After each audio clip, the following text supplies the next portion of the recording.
तो सेवक ने कहा, महाराज एक बाबा जी ने कोई जादू जंत्र का दूध बछिया का निकाल के हमारे एक चौधरी के बच्चे को पिला दिया और वो पागल हो गया। उस दिन के बाद है, वो तो मर गया था, दोबारा भगवान ने दया करी जीवित हो गया। उठ जीवित होने के बाद पागल है, पागलों वाली बातें करता है। और संत की विद्या संत ही काट सकते हैं। आप कृपा करो, कुछ दया कर दो तो बहुत अच्छा हो जाएगा, जीवन सुधर जाएगा बालक का। अब जो जितना जादू जंत्र जाना है, जंत्र मंत्र सभी सोचते मैं श्रेष्ठ हूं। उसने कहा बुलाओ।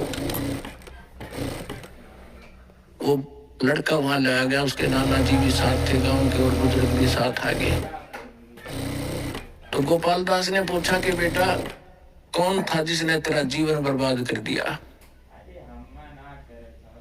तब गरीबदास ने कहा कि बाबा जी, गोपाल दास जी, मेरा जीवन बर्बाद नहीं आबाद कर दिया।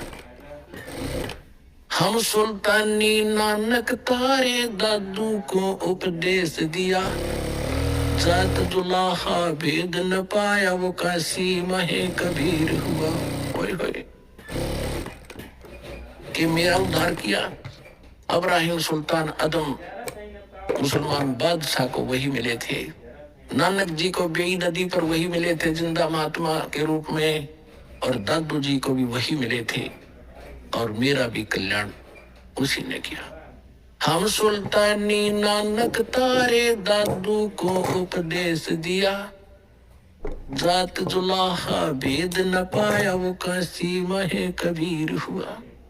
अनंत कोट ब्रह्मांड का एक रति नहीं भारे, सतगुरु पुरुष कबीर हैं ये कुल के सिरजनहारे। अजब नगर में ले गए हमको सतगुरु आने, जल के बिंब अगाध गति वहां छूटे चादर ताड़े। अब गोपाल दास के खटक लगी, गजब की वाणी बोल रहा है। खड़ा होकर वो 65 साल का वृद्ध एक 13 साल के बालक के आगे कहने लगा, महाराज ये अमृत वाणी लिखवा दो, कलयुग के जीवों का उद्धार करेगी। अब जो रोग कटवाने जा रहे थे बूढ़े बुजुर्ग, उन्होंने सोचा भाई इस बच्चे में तो को बड़ी बला है, बाबा जी का भी असर हो गया। यो भी इसके आगे हाथ जोड़ के इसकी बोली बोलने लग गया। आए थे इसे ठीक कराने के लिए। तब उसने कहा, गोपाल दास ने करे गांव वाले यो बावड़ा नहीं है, बावड़े तो तुम हो, तो इसकी अमृतवाणी को समझ नहीं पा रहे। पर वो कहाँ कलावती। गरीबदास जी चल पड़े, गोपाल दास पीछे पीछे। तो गांव वाले ने सोचे बाबा पागल हो गया। गोपाल दास ऐसे 2-3 दिन आग्रह करता रहा। तब गरीबदास जी ने कहा, देखो गोपाल दास जी, अगर आप पूरी वाणी लिखो तो मैं लिखवाऊं, ना बोलो को नहीं। गोपाल दास ने कहा, जी मैं घर से कति फारिग हूँ, बत्ती त्याग कर मैं विराग ले रखा है, संन्यास, 2 रोटी आपके घर खाऊंगा, आपकी पूरी वाणी लिखूंगा, मैं ये प्रतिज्ञा करता हूँ। तो गरीबदास जी के नाना जी का एक पेरी का बाग था, उसमें जंडी का पेड़ था। जंडी के पेड़ उधर ज्यादा होते थे, ऐसा ही मारू साक्षेत्र था। उसके नीचे बैठकर गरीबदास बोला करते थे, दादू पंक्ति गोपाल दास लिखा करते थे। लगभग 8-9 महीने बल्कि 1 वर्ष तक वो लेखन कार्य हुआ। उसके बाद फिर भी जगह जगह वाणी बोली, वो भी लिखी गई। गोपाल दास काफी संग किया उनके साथ कई वर्षों तक। तो वो वाणी जो लिखी गई हस्तलिखित आज प्रिंट हो चुकी है, जिसका हम पाठ करते हैं। वो इतना मोटा ग्रंथ है जिसके अंदर 24,000 वाणियां हैं। 3 दिन लगातार कंटिन्यू पढ़ते हैं जब पूर्ण होता है। एक विचार, एक तो ये विश्वसनीय बातें आपको हो कि आम आदमी कहता है कि आप ऐसी दृढ़ता से कह रहे हो जैसे भगवान से मिलकर आया हो, यानी भगवान से मिलकर आया हुआ आदमी सच्ची कहा करे। तो गरीबदास जी भगवान से मिलकर आए हुए थे और परमात्मा का दिया हुआ ज्ञान उन्होंने बोला और लिखवाया। दूसरी बात ये, कोई डूम बांट के गीत नहीं, किसी ने अपने लालच लोभ में खाने कमाने के लिए मांगने के लिए कोई बात बना ली हो। एक बहुत बड़े लैंड लॉर्ड के घर जन्म था उनका, और उन्होंने इतने प्रयत्न किस लिए किया, हमारा भी थूक सूख जाता है पाठ को पढ़ते पढ़ते। और उस महापुरुष ने किस उद्देश्य से इतना प्रयत्न किया, गर्मी सर्दी देखी नहीं, हमारे लिए लिखवाएंगे लिखवाएंगे। ये तो ये समझना चाहिए कि ये जो वाणी है ये सत्य है। और परमात्मा ने खुद कहा था कि संवत 1774 जब आओगा उस समय उस प्यारी आत्मा का जन्म होगा, उसके माध्यम से मेरी अमृत में वाणी में पूरा प्रकट होगी। और उस वाणी को फिर ना गरीबदास पंत वाले समझ सकेंगे। इस दास ने खूब बेरा है गरीबदास पंत में बहुत दिन रहा हूँ। सन 1988 से लेकर 1993 तक तो उन्हीं के अंदर घूमा। उसके बाद पता चला उनको कख भी पता नहीं है, ना उनके मंत्र ठीक, ना उनका ज्ञान ठीक। कबीर साहब को, गरीबदास जी को विष्णु अवतार मानते वो लोग। ओम नमो भगवते वासुदेव ये मंत्र देते हैं और अभी जितनी पूजा है सभी करते हैं। केवल मेरे पूज्य गुरुदेव जी के पास ये ज्ञान और ये मंत्र थे पूरे गरीबदास पंथ में। उन्होंने भी मुझदास के तीर्थ अपने अनुयायियों को भी किसी को ये ज्ञान और ये भक्ति और ये मंत्र नहीं दिया था। ये ऐसा नियम है।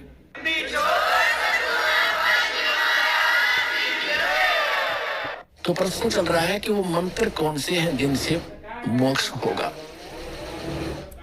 ये सूक्ष्म वेद में लिखा, गरीबदास जी ने अपना कंप्लीट कोर्स लिखा हुआ है।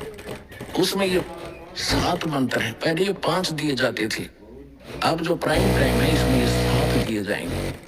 ये वेदों में प्रमाण है कि जब मोक्ष समय आएगा पहले तो 5 दिए जाएंगे, उसके बाद फिर 7 दिए जाएंगे। ये दास ने अपने प्रवचनों में भी बताया है, जिसकी एक पुस्तक भी बनी हुई है, कबीर पंथ की स्थापना, पतन और उत्थान। उसके अंदर दास ने पूरा विवरण उसमें दिया हुआ लिखा हुआ है। अब क्या है कि पहले वो 7 मंत्र गरीबदास जी ने अपनी वाणी में कति अलग से मंत्र लिखा पूरा। उसके बाद फिर एक होरी अंग है, होरी, उसके अंदर क्या बताया है।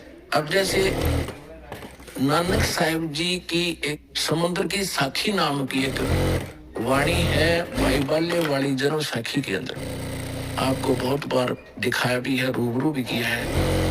जब नानक साहिब जी से मर्दाना और बाला ने प्रार्थना की थी कि हमें लंका दिखाओ महाराज, तो समुद्र के किनारे जाकर के उन्होंने कहा था कि तुम मेरे पीछे वाहेगुरु वाहेगुरु मंत्र बोलते हुए आ जाओ, और ऐसे चल पड़े जैसे पृथ्वी पर चलते हैं, समुद्र के ऊपर चल पड़े।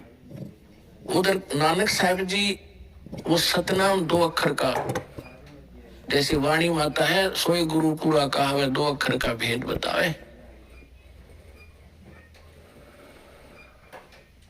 और नानक साहिब जी ने कहा कि जे तू पढ़ा पंडित बिन 2 अक्षर बिन 2 नावा, परमत नानक एक लंगाए जय कर सत समावा। पंडित जी को कहते हैं जे तू पढ़ा पंडित बिन 2 अक्षर बिन 2 नाम नहीं तेरे पास, 2 अक्षर का मंत्र नहीं है, तो चैतन्य चारों यूजलेस है। ये कबीर परमात्मा तो दे रखा ज्ञान।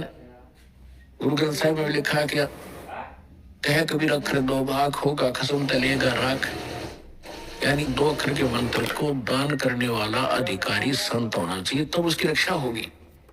आम व्यक्ति उस नाम को देगा, उससे कोई लाभ नहीं होगा। और नानक साहब जी क्या जप रहे थे 2 अक्षर का मंत्र।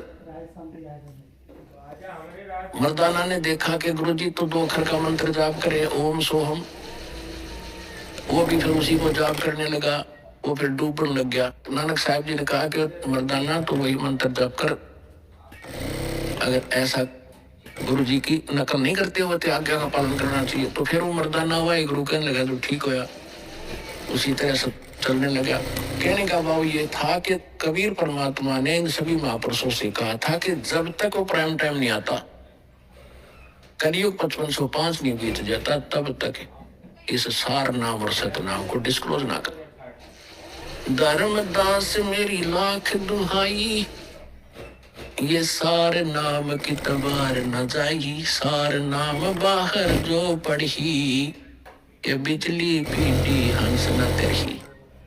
सार नाम तब तक छुपाई जब तक 12 पंथ ना मिट जाए। तो दूसरी बार कहा कि धर्मदास मेरी लाख दुहाई, ये मूल ज्ञान कई बार न जाई। मूल ज्ञान ये तो दास आपको दे रहा, किसी कबीर पंथी के पास आपको ये ज्ञान नहीं मिलेगा। मूल ज्ञान बाहर जो पढ़ी, बिचली पीढ़ी हंस न तेरही। तो बिचली पीढ़ी अब शुरू हुई।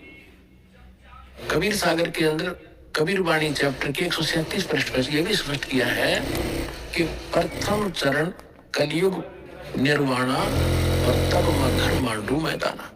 कलयुग का प्रथम चरण वो होगा जब मैं घर से सहसरी चला जाऊंगा। उसके बाद अब बिचली पीढ़ी कब होगी? जब 5505 वर्ष कलयुग बीत जाएगा। अब बिचली पीढ़ी तब शुरू होगी।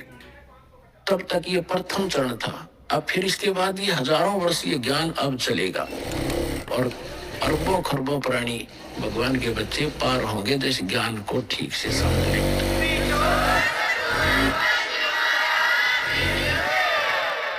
उसके बाद फिर ये भक्ति नाश हो जाएगी, कृतघ्नी प्राणी हो जाएंगे, मांसाहारी हो जाएंगे। कलयुग के एंड में तो बुरा हाल हो जाएगा। अब फिर पुनः सतयुग जैसा माहौल होगा, पूरी पृथ्वी पर वातावरण चेंज होगा, सुंदर बाग बगीचे, उसी तरह सुंदर आहार सर्व होगा। अच्छे ये परमात्मा देगा, परमात्मा की तरफ से आएंगे। सारा कुछ देखा कैसे होगा आप सोच भी नहीं सकोगे। ये क्या हो रहा है? आपस में शांति हो।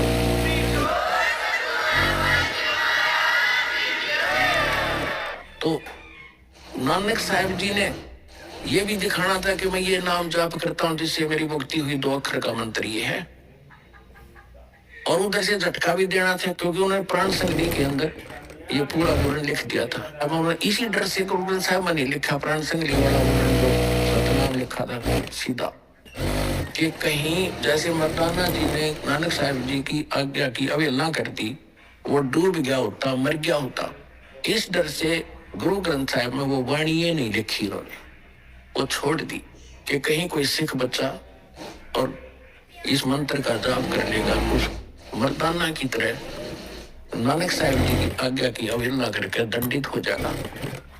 और ये बताना भी जरूरी था, इसको छुपाना भी जरूरी। महापुरुषों की महिमा हुए जाने क्यों कर किस तरह छुपा रहे थे काल से।